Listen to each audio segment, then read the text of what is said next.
the political world processing the assassination of 31-year-old conservative activist Charlie Kirk. Joining us now, CNBC contributor Heidi Heitkamp. She's a former U.S. senator and former Speaker of the House, Kevin McCarthy. He is chairman of the Alpha Institute. We cover everything, obviously. Hasn't been 24 hours. I don't even know what we try to determine or discern about what happened yesterday. Heidi, I look at it, and this is what I do for a living right now at the University of Chicago. You bring in people with different perspectives and different points of view, and you hope that engages in meaningful and respectful dialogue. And then this happens, and you think, where are we headed as a country? What is going to happen going forward with our civil discourse, with our dialogue, when you can't even, it wasn't like there was a big rally and he was preaching, he was in a debate.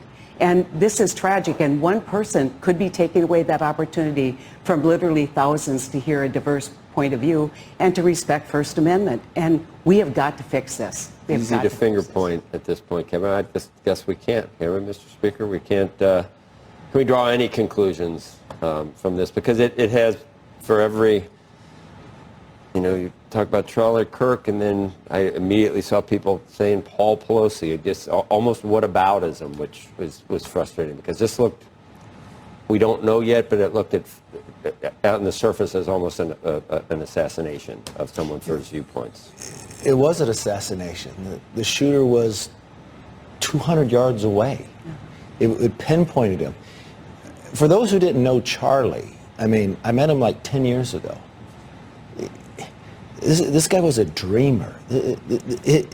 He wasn't in this, it was more of a cause of movement, what he believed in it. And it was about letting people on both sides debate on a college of what it's known for. Which we didn't see a lot of for a couple of years. Certain speakers weren't even welcome on college. But if you look at this is like where America was in the 60s. I mean, everybody has to have, you can't sit there and say, oh, it's a sad day. You have to look at what nation are we? Who do we want to be?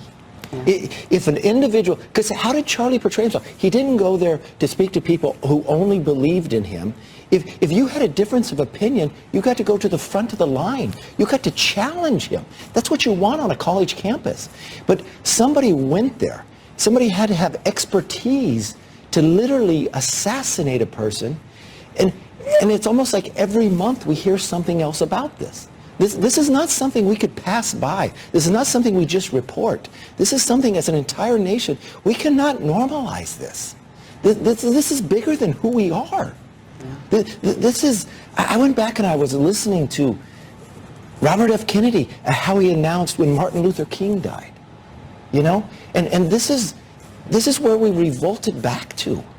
I don't know that we move forward from this without everybody questioning, what nation are we? It wasn't just normalized, and we talked about Luigi Mangione and United Healthcare. It's going to every that was celebrated, and yes. And I saw celebrations yesterday on social media. I saw Trump next on social media yesterday. Yeah, those opinions, those celebrations used to be in private, and now they're on social media. So all of a sudden, people get this reflective. Oh, that's what people think. The absolute vast majority of people in this country do not want to see political violence. They do not want to see this. They don't want to see two orphaned little girls. And so we've got to figure it out. But the leadership in this country needs to step up like you did during the Scalise shootings, where everybody came together in Congress. It wasn't like, oh, these were Bernie supporters. It was, we've got to pull together. And I think that's a great example of leadership. But look, Charlie was not elected. Yeah. I met Charlie because he didn't even go to college. He worked with young people to get them involved in ideas of political process. He was the very first guest of Gavin Newsom. He would go across the aisle. And these are the people they want to target? It wasn't like somebody walked up to him and got in a fight with him. This person sat, knew he was coming, and had to be an expertise, and did it in front of everyone. So here's the question. So I think this is actually interesting because it also crosses generations. By the way, I have two sons who are 14 who are intimately familiar with Charlie Kirk. They know him. They like Charlie Kirk. They think they were fascinated by his opinions. And so I think there's a whole, it's not just, and so the question is, how do you, or how do political leaders, and what generation is going to reach out to, I mean, I think this is one of those, this is actually like a moment, like a true moment that I think is scarring. And the question is, I mean, and this is beyond sending our sympathies to his family and everything else, I'm just saying, as a country, how do you communicate to all these different generations about this? Because I do think that he touched something that I'm not sure everyone in our audience even appreciates. I don't think this audience understands it. There's millions of young people across this country that maybe not have met him, but he made a difference in their lives and on how they thought about things. Right. And they would interact with him because of the social media. And how are they going to react today? That's why when you look back to the 60s, he was a cause and a movement of what he allowed, and it just got taken away. Yeah. For why? Yeah. I think, Andrew, it's just going to depend on how do leaders react. Do we see polarization and the, yeah, look what you did kind of thing, or do we see it is time to lower the temperature in this country, it's time to engage in meaningful dialogue, respectful dialogue. And what we saw yesterday, I think, was not that coming together. It was a lot of schadenfreude. It was a lot of, look, this is horrible. And how do you, if I'm on a college campus, I can tell you he would draw a big crowd at the University of Chicago because people want to hear a different side of the argument. Young people are much more sophisticated. They are not there to just listen to what they believe. They're there to listen to other beliefs. And this is a tragic moment because how much of that have they taken away on college campuses yesterday? The two respective echo chambers, and you can, don't need to mention any names, but in mainstream media, there are two echo chambers, and they went exactly where you thought they would go. Yeah, but and that's not helpful. And I don't know how does the president, what do you expect the president, you know him well, he's angry. And I would hope for better angels, but I don't know how you can have better angels when he has to, though, don't you think? If I was the president, I would be angry. I mean, the president, same thing yesterday, somebody was on trial for the second person who tried to kill him. I'm sure from an emotional point of view, not only how well he knew Charlie, but he looked at him as almost a family member. There's so many times the interaction there, the celebration. But from a person that he got shot in the ear, and think about how that could have been him with just a quarter of an inch. Kevin, you said you went back and looked at Robert F. Kennedy's speech after Martin Luther King was shot. I'm not familiar with it. How did he address it?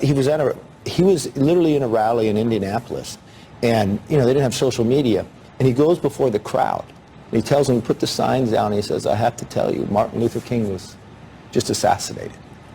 But then he goes on to say, what type of nation are we? Who are we as a country? And how do we want to move forward? And he talks about his own brother. And he raised the issue of how Martin Luther was killed doing what he believed in, right? But he was killed by a white man. He goes, but my brother was killed by a white man too. So how do we move forward as a nation? He raised this tremendous issue that I believe today for a generation, for all these young people, we can't just report this and ignore this. What are they going to go through emotionally and seeing from a basis?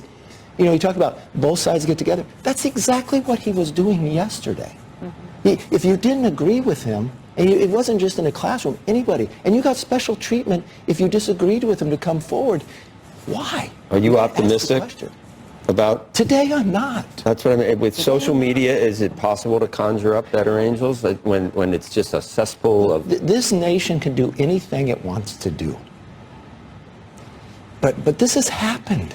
I'm sorry I'm emotional, but this has happened so many times. This last little bit, for no apparent reason.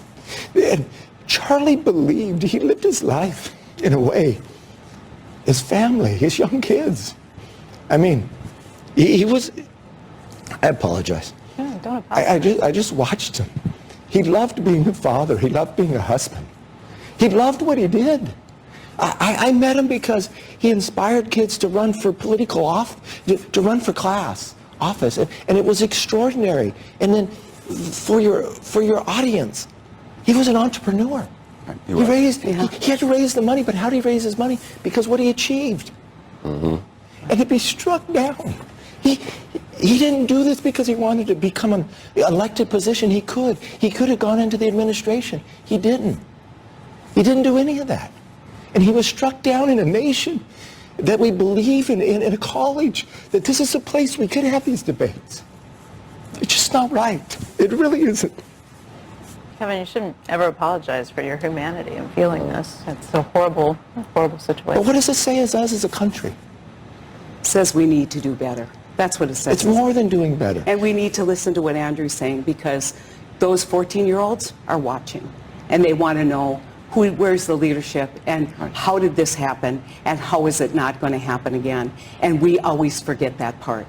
And the part that I think you played when Scalise was shot on the baseball field, that was a moment that we should all reflect on. Didn't help, and, did it? Yeah, and because it was a coming together, it was a lack of blame, and it was we are all in this together, and if we want to have a democracy in this country, we have to cure the problem of political violence. Political dialogue needs to be respectful, and we cannot tolerate on either side, regardless of what people have said in the past, regardless of what people have done.